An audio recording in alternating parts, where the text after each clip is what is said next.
Hi everyone, it's John from What Up. Welcome back to another video, and happy Wheel of Time year. It's the year of the Wheel of Time, folks. Season 3 has been an absolute blast. 8 episodes of just pure magic is behind us, and today we have an interview with Josha Stradowski, which, again, so much fun. He's such a great guy. So if you love the Wheel of Time as much as I do, if you enjoyed Season 3 and you're looking forward to all of the Wheel of Time news coming forward, consider making us your home for Wheel of Time news. Subscribe to the channel, like the video, and of course tell all your friends. Like I said, we're sitting down with Josha Stradowski today, and he had a lot of things to say about his character as Rand.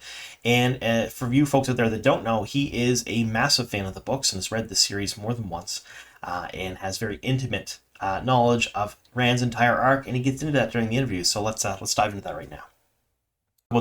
What up? Hey, how's it going? How are you, Osha? I'm really good. How are you?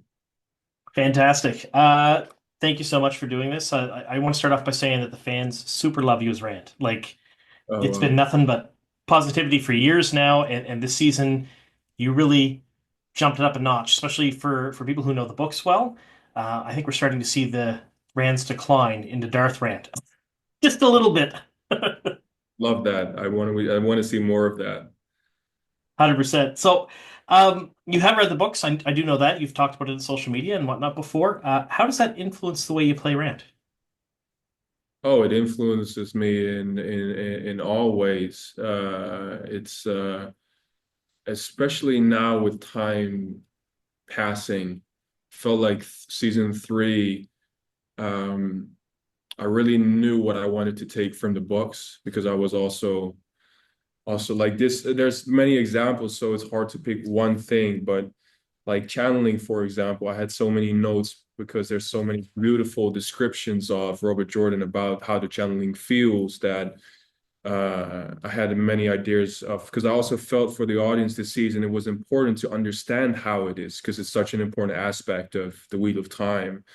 So, I would just, whenever there's a scene like this and we don't know how to get it across, I'll just pull out my, my notebook and it's all there, That's the beauty of this as well. And I feel like as we continue, there's only more for us to just pick up from the page because it's just there. And that's what we, I think, experienced this season with the Trial of Viridian and also with Asera's death and episode 7, the Two Rivers battle. It's those are for me like that's where I feel like this is what the Wheel of Time is about. You can feel the the epicness of the prophecy unfolding. You can feel history, you can feel the present moment, but also the future, all at the same time.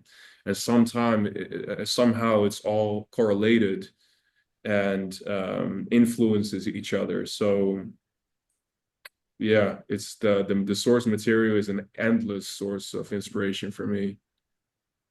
That's amazing. So you mentioned Alcera's death, and it's something I actually want to touch on a bit. During that scene, you were laughing, crying, yelling. You played the madness off just perfectly in that scene. But I do have to ask, is this the beginning of Rand's list? Of course. This is, yeah, it's definitely the beginning, and it takes the death of Asera as also a way. It symbolizes a death of himself in a way, and then adding on top of that the breakup of Egwene and the breakup of Lanfear. It put all the BS away and is now really a man on a mission and at the cost of himself, and that's where the prophecy and the source material comes in again because it's not about him. Duty is heavier than a mountain. This is where the list starts, and he's aware of it, but it's all he's carrying it inside, and it's this, which I really like, is this new hate towards himself as well. Not only at the start of the season, you see the hate towards others because they push him a certain direction, and that's where they start to call him stubborn or mad or arrogant, whatever they want to call it. But it's society that drives him mad, but then also the hate towards himself, the man he needs to become. And we're just touching that, there's the Yeah. beginning of that. So it really makes me exciting. And the madness that I experienced in that scene, I could, I feel like as an actor, it makes me even eager for more of that because it's there. I know if I would dream about another season, I would want to start in a cave and barking like a dog, and then killing 12 people, making them bow to you, and then being captured and put into a box, and then coming out even crazier and going for Kalendor and killing a Forsaken. That's, can you imagine if you, Thomas Napper, our director, if you give him Kalendor, what he would do with it? It would be amazing. But it's not up to me, and I feel very lucky that we've come this far, and I could only I know my place, and I just wish that, of course, that we can keep going, because the material is just too good, I think, to not engage more with. Oh no, 100%. I do agree with you. It looks like we're pretty much out of time, so I just wanted to close with this. Thank you so much for everything you've done for the fandom, everything you've done for the Wheel of Time, really.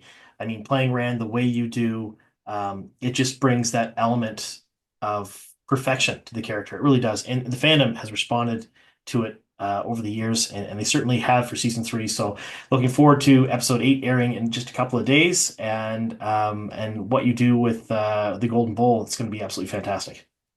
Thank you so much, man. That's I appreciate that. It was never about me. It's all for the Wheel of Time.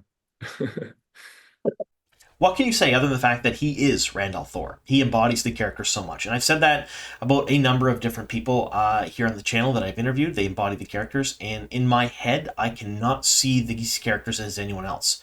I have started calling some of these actors and actresses by name, by their characters' names, Wheel of Time names, just in real life all the time, because that's how much they fit these characters in my mind. The love, the care, the passion that these folks bring to these characters certainly shines through in their performances and in their interviews as well. They all really enjoy their time on set. They enjoy being in the Wheel of Time. They enjoy their castmates, production team, and we're hoping for many, many more seasons, folks. So, again, thank you so much for sticking with us here at the very end. Here's to many more.